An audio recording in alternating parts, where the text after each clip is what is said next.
চিংড়ি মাছের মালাইকারি আমাদের সকলেরই কিন্তু ভীষণ পছন্দের। আর এই মালাইকারিটা কিন্তু সবাই তৈরি করতে পারে, তবে আজকে আমি একটু অন্যরকমভাবে এই রেসিপিটি আপনাদের সাথে শেয়ার করে দেখাবো, যেটা দেখতে এবং খেতে পুরো বিয়েবাড়ির মতো হবে। তো অবশ্যই এই পদ্ধতিতে একবার চিংড়ি মাছের মালাইকারি রেসিপিটি তৈরি করে দেখো। এটা কিন্তু দুর্দান্ত খেতে লাগবে। গরম ভাতের সাথে এই চিংড়ি মাছের মালাইকারি যে কি অপূর্ব স্বাদ সেটা আমরা সবাই জানি। তো অবশ্যই রেসিপিটি একবার ট্রাই করে দেখবে, এর স্বাদ কিন্তু মুখেই লেগে থাকবে। তাহলে চলো কথা না বাড়িয়ে আমি মূল রেসিপিতে চলে যাচ্ছি। আসসালামু আলাইকুম everyone, welcome to Sonia cooking and ব্লগে নতুন আরও একটি রেসিপি দেখার জন্য সবাইকে ওয়েলকাম জানাচ্ছি। চিংড়ি মাছের মালাইকারি তৈরি করার জন্য এখানে আমি গলদা চিংড়ি ব্যবহার করেছি। এখানে প্রায় 400 গ্রাম গলদা চিংড়ি আমি সুন্দর করে কেটে ধুয়ে পরিষ্কার করে নিয়েছি। এখন আমি দিয়ে দিচ্ছি 1 টেবিল চামচ হলুদ গুঁড়া, 1 টেবিল চামচ হচ্ছে মরিচ গুঁড়া, আর স্বাদ মতো হচ্ছে লবণ, আর হাফ টেবিল চামচ পরিমাণ হচ্ছে আদা রসুন পেস্ট, আর হাফ টেবিল চামচ পরিমাণ হচ্ছে জিরে বাটা। তো আমি সব মশলার সাথে আর মাছগুলো খুব ভালো করে কিন্তু মিশিয়ে নিব। আপনারাও খুব ভালোভাবে মাছের সাথে মশলাগুলো খুব ভালো করে মেখে নেবেন। তো এটা মেখে নেওয়ার পর আমি 10 মিনিট রেস্টে রেখে দিব। তো আপনারাও 10 মিনিটের জন্য রেস্টে রেখে দিবেন, তাহলে মশলাগুলো মাছের ভিতরে ভিজবে। তো চুলে একটা প্যান বসিয়ে দিয়েছি। এখন হচ্ছে এখানে আমি প্রায় 4 টেবিল চামচের মতো হচ্ছে তেল অ্যাড করে দিয়েছি। এখন মাছের পিসগুলো আমি এক এক করে তেলের ভিতরে হচ্ছে দিয়ে দিচ্ছি। তো আপনারাও এভাবে মাছগুলো দিয়ে খুব সুন্দর করে ভেজে নেবেন। তো মাছগুলো আমি হালকা কালার করে ভেজে নিব, বেশি করে ভাজবো না, তাহলে মাছগুলো কিন্তু অনেকটা শক্ত হয়ে যাবে। তো দেখুন আমি উল্টিয়ে পাল্টিয়ে মাছগুলো খুব সুন্দর একটি কালার করে কিন্তু ভেজে নিচ্ছি। তো দেখুন মাছগুলো কিন্তু ভাজা হয়ে গেছে, তাই আমি একটা চামচের সাহায্যে তেল থেকে ছেঁকে তুলে নিচ্ছি। তা আপনারা চাইলে কিন্তু এই চিংড়ি মাছের মালাইকারিটি কিন্তু সরিষার তেল দিয়েও কিন্তু তৈরি করে নিতে পারেন, তবে আজকে আমি আপনাদেরকে সয়াবিন তেল দিয়ে তৈরি করে দেখাবো। তো আমি তেলের ভিতরে আরও কিছুটা পরিমাণ তেল অ্যাড করে দিলাম। এখন আমি যে পেঁয়াজ কুচি করে রেখেছিলাম, তো এখানে আমি 1 কাপ পরিমাণ পেঁয়াজ কুচি দিয়ে দিয়েছি, আর 4 থেকে 5টার মতো কাঁচামরিচ আমি মাঝখান থেকে কেটে তো ওগুলো আমি অ্যাড করে নিয়েছি। পেঁয়াজ আর কাঁচামরিচ আমি খুব সুন্দর করে ভেজে নিব। তো এগুলো হচ্ছে আমি হালকা কালার করে ভেজে নিব।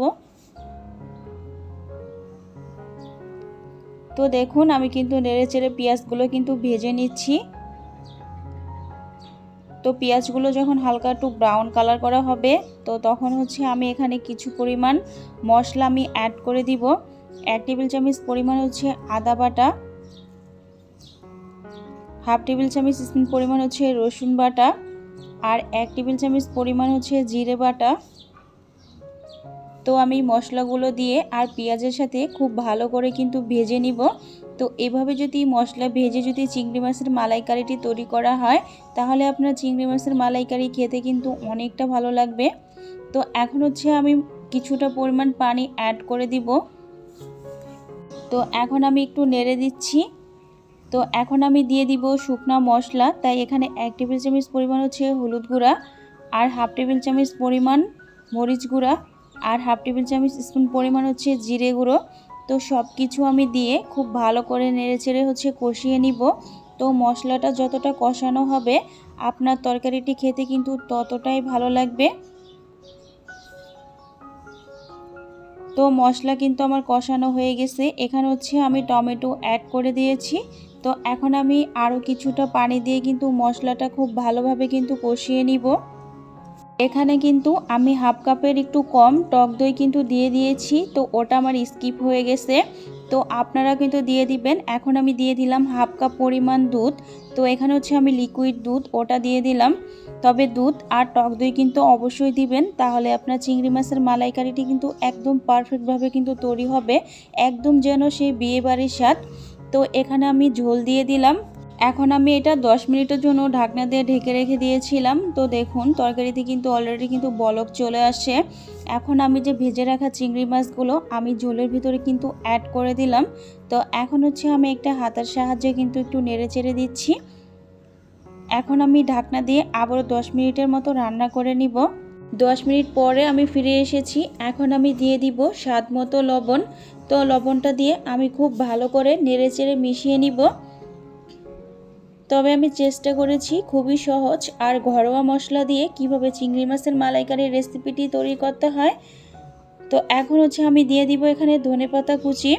তবে ধনেপাতা কুচি আপনারা চাইলে দিতেও পারেন, আবার চাইলে স্কিপও করতে পারেন। তবে দিলে তরকারি থেকে কিন্তু খুব সুন্দর একটা ফ্লেভার আসবে আর আপনার চিংড়ি মাছের মালাইকারির রেসিপিটি কিন্তু খুব দুর্দান্তভাবে কিন্তু তৈরি হবে।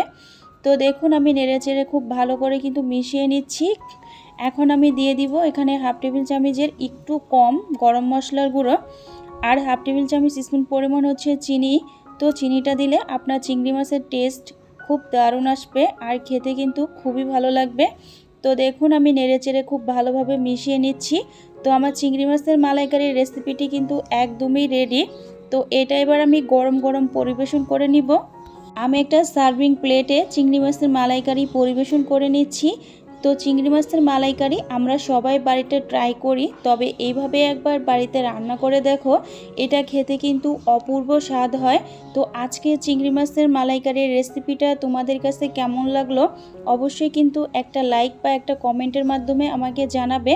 আর চ্যানেলে নতুন হলে চ্যানেলটি সাবস্ক্রাইব করে রাখবে। চিংড়ি মানেই কিন্তু স্বাদের দিক দিয়ে একেবারেই রাজা। দেখুন কি সুন্দর হয়েছে কালারটা। গলদা চিংড়ি মালাইকারি রঙে ঘ্রাণে স্বাদে একদম রেস্টুরেন্ট স্টাইলে গরম গরম ভাতের সঙ্গে এই পদ পরিবেশন করলে আর কিছুই লাগবে না। দেখুন কতটা লোভনীয় হয়েছে। আমি চেষ্টা করেছি খুবই সহজ আর ঘরোয়াভাবে চিংড়ি মাছের মালাইকারি রেসিপিটি শেয়ার করতে। তো আজকের মতো আমি এখানেই বিদায় নিচ্ছি। দেখা হবে নেক্সট কোনো রেসিপিতে। ওকে, আল্লাহ হাফিজ, ধন্যবাদ।